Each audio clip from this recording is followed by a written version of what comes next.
Ja, osnovno poznavanje pravil avtorskega prava je po mojem bistveno za vse ljudi, ki delujejo znotraj kreativnega sektorja, ne? Tako za ustvarjalce same, kot za njihove naročnike oziroma uporabnike njihovih del. Ker pravzaprav so avtorske pravice neko osnovno orodje, ki avtorju omogočajo razpolaganje z njegovim delom in seveda na drugi strani uporabnikom prav tako, ne? Se pravi, ko se pač dogovarjajo o uporabi nekega dela, o izkoriščanju avtorskih pravic, morajo vedeti, o čem se pogovarjajo, da se pač lahko ustrezno dogovorijo za željen način uporabe.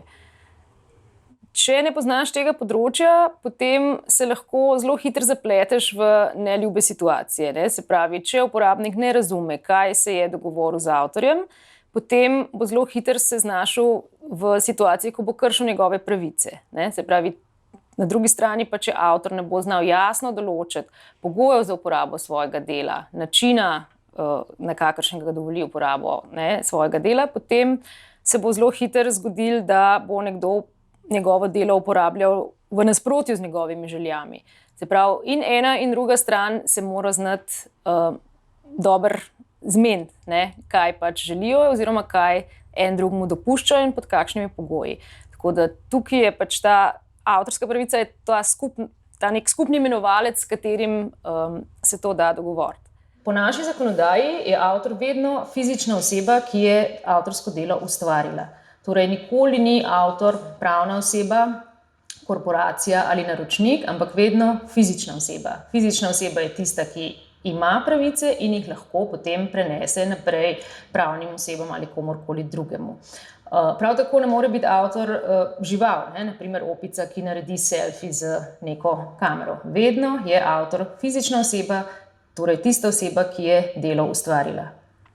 Se pravi, avtorska pravica varuje avtorsko delo, se pravi rezultat nekega ustvarjalnega procesa. Zdaj, vsaka stvar seveda ni avtorsko delo, ne? Mora pač izpolnjevati zakonsko določene pogoje in če jih, potem avtorju pripadajo določene pravice. In s temi pravicami pravzaprav, ne, lahko določa, kako bo njegovo delo javnosti dostopno, kdaj, na kakšen način, v kakšnem obsegu in koliko časa. Zdaj, zakon določa več vrst avtorskih pravic, ne, moralne, materialne in druge. Moralne avtorske pravice so tiste, ki avtorja varujejo glede njegovih najbolj osebnih oziroma duhovnih vezi z njegovim delom, z njegovo stvaritvijo. Materialne avtorske pravice so tiste, ki avtorju pravzaprav omogočajo, da tudi premoženjsko razpolaga s svojim delom, ne, se pravi, da določa pogoje za uporabo svojega dela. In potem so še druge pravice avtorja, ki pa varujejo nekatere drugačne interese, ki niso ne tipično premoženjske, ne tipično moralne narave, ne. Zdaj, moralne avtorske pravice so recimo pravica prve objave, se pravi pravica, ki avtorju omogoča, da se sam odloči, ali bo delo objavil in kako ga bo objavil. Pravica priznanja avtorstva, ki pomeni, da ima avtor izključno pravico, da se ga navaja kot avtorja dela ob vsakokratni objavi. In pravica spoštovanja dela, kar pomeni, da ima avtor izključno pravico, da se upre skazitvam svojega dela, posegom v njegova dela oziroma uporabi njegovega dela, ki bi lahko okrnila njegovo osebnost. In pravica skesanja, to je pa pravica, da se premisli, pravzaprav pravica, da prekliče že izveden prenos materialne pravice. To so pač te 4 moralne avtorske pravice. To so pravice, ki so neodpovedljive, neodtujljive, avtor jih ne more prenesti in tudi, če podpiše tako pogodbeno določilo, je nično. To zakon določa. Se pravi, to je nekaj, kar avtorju vedno ostane. Drug sklop pravic so materialne avtorske pravice. Torej, to so pa pravice, s katerimi avtor služi, če nekako poenostavljeno povem. Teh pravic je pravzaprav toliko, kolikor je načinov uporabe avtorskega dela, ne. Se pravi, vsaka nova vrsta uporabe, ki se razvije s časom, ne, generira novo materialno avtorsko pravico. Ne, se pravi, recimo, najbolj tipične so bile včasih pravica reproduciranja, se pravi, avtor je dovolil, da nekdo natisne neko določeno količino primerkov njegovega dela, Potem z njo povezana je pravica distribucije, se pravi pravica, da že natisnjene primerke nekega dela lahko prodaš ali jih drugače distribuiraš. Potem je cel kup pravic netelesne rabe, ki se z neko generičnim izrazom imenujejo pravice priobčitve javnosti. Se pravi, sem spadajo pravice javnega izvajanja, javnega prenašanja, radiodifuznega oddajanja, javnega prikazovanja in seveda ta najnovejša, najmodernejša pravica dajanja na voljo javnosti. To je pravica, ki pravzaprav pokriva vse vrste rabe del, internetne rabe del. Se pravi, ta pravica je opredeljena kot pravica avtorja, da dopušča oziroma da dovoli dostop do svojega dela tako, da posameznik dostopa iz njega iz kraja in v času, ki si jo sam izbere. Zelo komplicirana definicija, ampak pravzaprav pokrije to, da mi sami v trenutku, ko to želimo, lahko pogledamo neko delo. Za razliko recimo od del, ki so uvrščene v nek radijski ali pa televizijski program, ki jih pač lahko spremljamo samo takrat, ko so na programu. Potem recimo naprej zelo pomembna je tudi pravica predelave. Na to avtorji zelo velikokrat pozabijo. Sploh, kadar podpisujejo pogodbe, v katerih pristajajo na prenos vseh pravic, vedno ponavadi spregledajo, da so s tem pristali tudi na pravico predelave, kar pač jim potem včasih ni všeč. Skratka, materialne avtorske pravice, to je cel kup upravičenj, ki avtorju pravzaprav omogočajo, da na način, ki ga sam pravzaprav želi, določi uporabo. No in potem imamo še tretji sklop, to so druge pravice avtorja. To sta dve poplačilni pravici, se pravi pravici, ki avtorju ne omogočata, da se sam odloča, ali bo dopustil uporabo ali ne, vendar mu zagotavljata neko nadomestilo. In sicer dva taka primera poznamo. En je pravica do nadomestila za privatno reprodukcijo, ker zakon pač v določenih primerih dopušča, da ljudje pač za svojo zasebno rabo reproducirajo avtorska dela in kot neko odškodnino za to dopustno rabo potem avtorjem pripada nadomestilo. Drug tak primer je pravica javnega posojanja oziroma pravica do nadomestila za javno posojanje v splošnih knjižnicah. Tudi to je v bistvu neke vrste omejitev avtorjeve pravice, ker ne more prepovedati take izposoje, je pa zato upravičen do določenega poplačila. Potem še ena taka pravica je slednja pravica, to je pravica avtorjev likovnih del v primerih, ko pride do nadaljnje prodaje izvirnikov njihovih del. Takrat so upravičeni prvič do tega, da so o tem obveščeni, drugič pa, da dobijo nek določen procent od dosežene prodajne cene svojega izvirnika. In potem je še med takimi drugimi pravicami pravica dostopa in izročitve.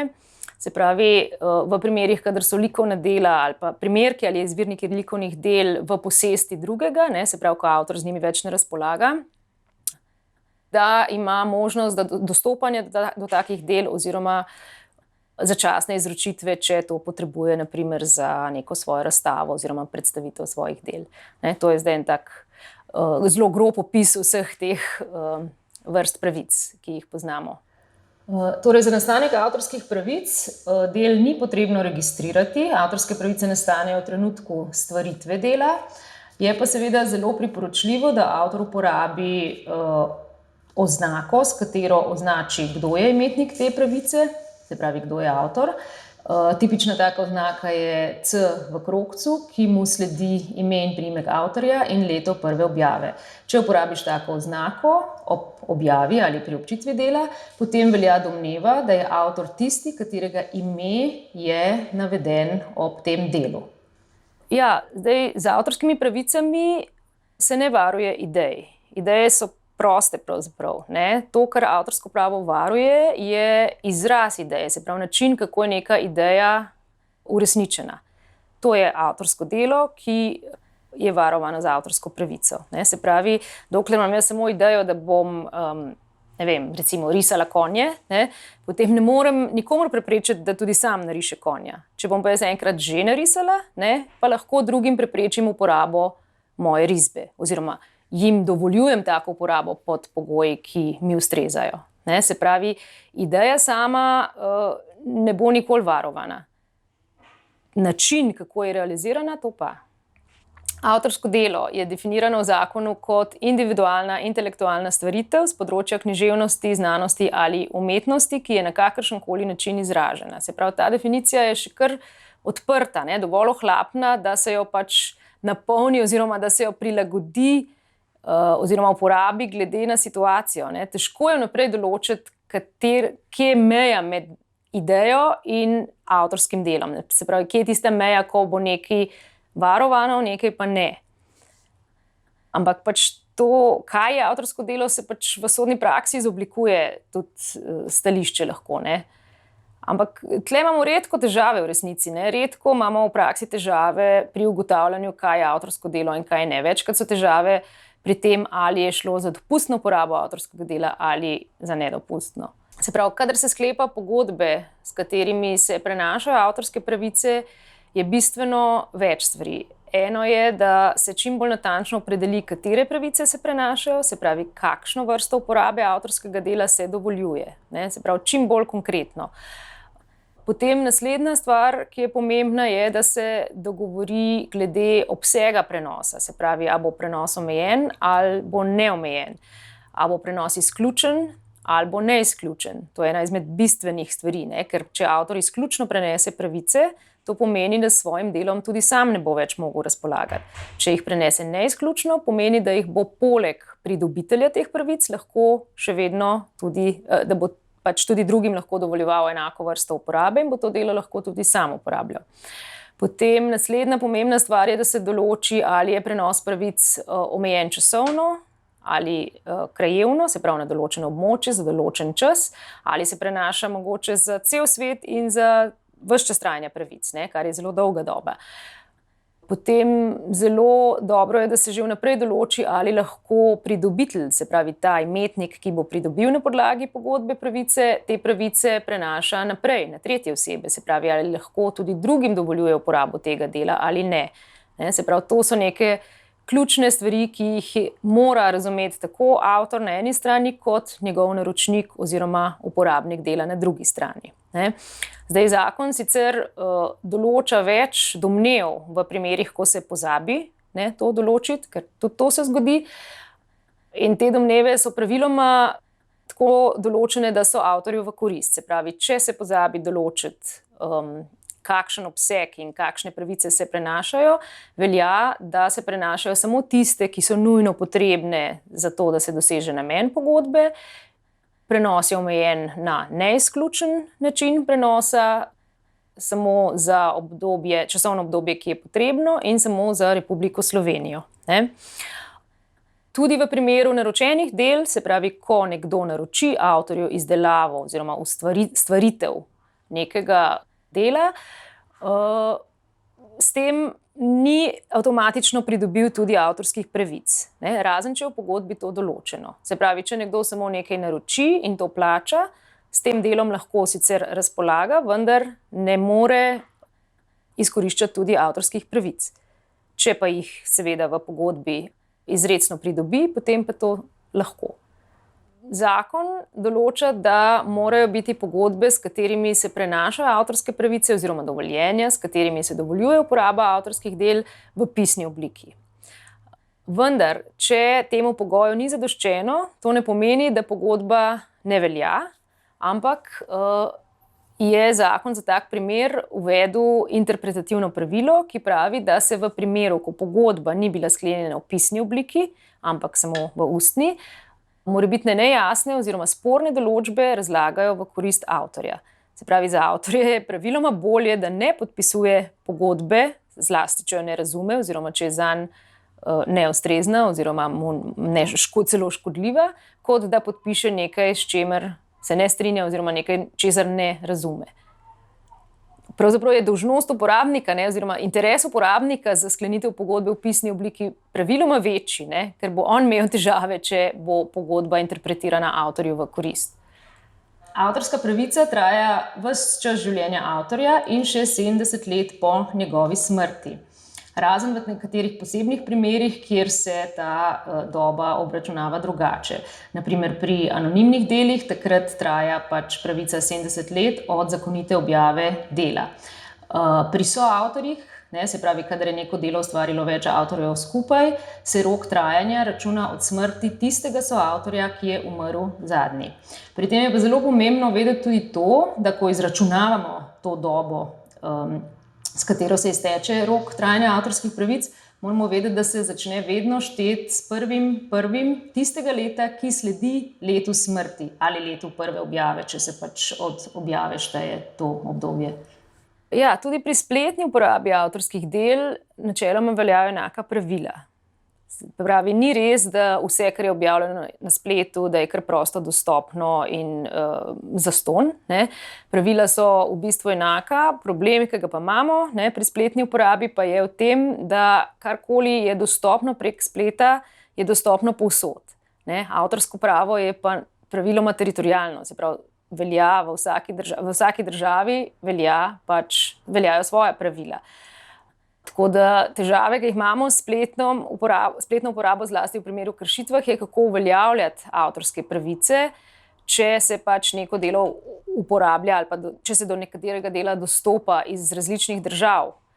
Ampak v principu so pravila ista. Za vsako vrsto uporabe moraš pač pridobiti ustrezno dovoljenje avtorja, razen v primerih, ko je pač neka uporaba dopustna ali recimo tako, da je označeno delo z katerokoli od prosto dostopnih licenc, naprimer Creative Commons, ali pa da se delo umešča v enega izmed primerov, za katere zakon dopušča prosto uporabo avtorskih del. Ja, v primeru kršitev avtorskih pravic zakon seveda predpisuje celo vrsto možnih zahtevkov, ki jih ima avtor. Lahko pač zahteva prepoved kršitev, lahko zahteva, da se odstranijo predmeti kršitve, lahko zahteva odškodnino, lahko zahteva celo civilno kazen, kar je do 200% povečanja običajnega honorarja, lahko zahteva objavo sodbe, lahko tudi z začasnimi odredbami prepove ali ustavi neko kršitev. Res pa je, da pač so to precej zahtevni in včasih tudi dolgotrajni postopki. Druga možnost je tudi prijava kršitve tržnemu inšpektoratu, ki je pristojen za nadzor nad izvajanjem ZASP-a. Včasih je pa dovolj že, če samo pač pozoveš kršitelja k prenehanju, pač tako neformalno, z nekim dopisom, oziroma se skušaš dogovoriti za neko poplačilo že izvedene nedopustne rabe ali pač kakšen drug način poravnave. Ne poznamo enotnega avtorsko-pravnega kodeksa, ki bi veljal za vse države enako. Se pravi, vsaka država ima svojo zakonodajo, torej svoja specifična pravila, kar še dodatno otežuje uveljavljanje pravic v drugih državah oziroma v tujini. Zdaj na ravni Evropske unije so sicer nekatera pravila že delno poenotena, in sicer tako, da se sprejemajo direktive, ki jih potem države članice prenašajo v svojo zakonodajo, vendar še zdaleč niso vsa pravila enotna. Ja, zdaj seveda avtorska pravica ni edina pravica. Avtorska pravica seveda obstaja poleg vseh drugih pravic, ki so ravno tako ustavno zajamčene. Se pravi, že zakonodajalci predvidijo določene vrste omejitev teh pravic, kadar je to v javnem interesu oziroma v interesu drugih ljudi. Se pravi, neko ravnovesje je vedno potrebno doseči med tem, kaj je še dopustno uporabljati, tako da se avtorju omeji pravico, in kaj ni več dopustno. Zdaj, v zadnjem času seveda je velika tendenca k temu tako imenovanemu odprtemu dostopu do znanja, prostemu dostopu do dosežkov, kar je seveda lahko koristno za veliko število uporabnikov, vendar moramo po drugi strani tudi, ne smemo pozabiti pravzaprav na avtorja samega, se pravi tistega, ki je ustvaril neko delo oziroma prišel do nekega rezultata, v to vložil ogromno znanja in sredstev. Tako da tle je treba iskati neko ustrezno pravično ravnovesje. Seveda, fino je, da nam je sploh zdaj z razvojem tehnologije omogočeno hitro dostopanje, iskanje informacij in tako naprej, ampak ne smemo pa pozabiti na to, da se je nekdo moral veliko ukvarjati s tem, da je take informacije oziroma dosežke, stvaritve lahko ustvaril. Se pravi, ne smemo biti prehitri, kadar zahtevamo prost dostop. Ne moramo pač seveda misliti tudi na to, ali bo še kdo lahko sploh zagotavljal vsebino, do katerih želimo dostopati, ne, če bomo pač kar zradirali avtorske pravice. Tako da jaz sem tle zelo za previdno oziroma rahlo konzervativno celo postopanje v zvezi s tem.